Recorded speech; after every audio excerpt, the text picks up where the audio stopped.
আমি আস্তাদ আব্দুল্লাহ আওয়ামী লীগের সাথে আপনার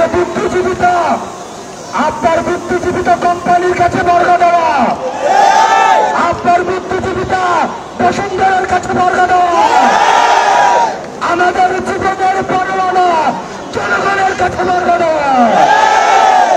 সেজন্য তাদেরকে জনগণ উৎখাত করেছে। আপনাদের ভুলে গেলে চলবে না, কোন স্বাভাবিক প্রক্রিয়ায় আওয়ামী লীগের পতন হয়নি। যে তাকে আপনি গণতান্ত্রিক প্রক্রিয়া আবার তাকে পুনর্বাসন করবেন। আওয়ামী লীগের পতন হয়েছে অভ্যুত্থানের মধ্য দিয়ে। সুতরাং আওয়ামী লীগের যে গত পরশু দিনে গোপালগঞ্জের ঘটনার পর আওয়ামী লীগের তওবা করার সুযোগ নেই। মনে রাখতে হবে, কিয়ামত হয়ে যাওয়ার পরে তওবার কোনো কাজে লাগে না। সেজন্য আওয়ামী লীগকে ভয়ের সুযোগ দেওয়া হয়েছিল। আওয়ামী লীগ এখনো পর্যন্ত গোপালগঞ্জের ঘটনা ছিল স্পষ্ট বার্তা। 4 কোটি মা-বোন আপনাদের স্পষ্ট বার্তা দিয়েছে।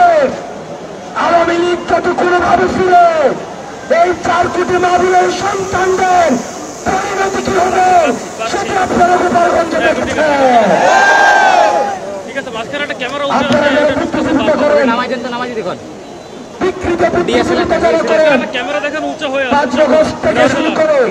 আমরা অনেকটাই দেখেছি ফেসিবাদের বিপক্ষে তাদের লড়াই ছিল, তাদের লড়াই আছে, আমরা আপনাদেরকে সাধুবাদ জানাই।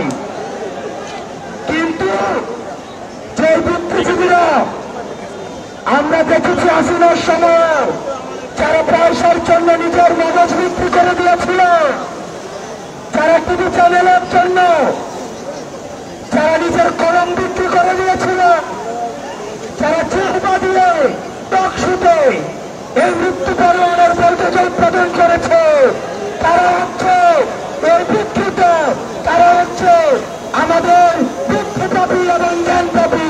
এই জ্ঞানপাপীদের দিয়ে পরবর্তী বাংলাদেশ বিনির্মাণ সম্ভব নয়। সেজন্য আমরা বারবার বলি, বাংলাদেশের রাজনীতি ঠিক সেই মুহূর্ত থেকে পুনর্গঠন হবে, সেই মুহূর্ত থেকে বাংলাদেশ হবে বাংলাদেশ উল্টা উল্টা আওয়ামী লীগ।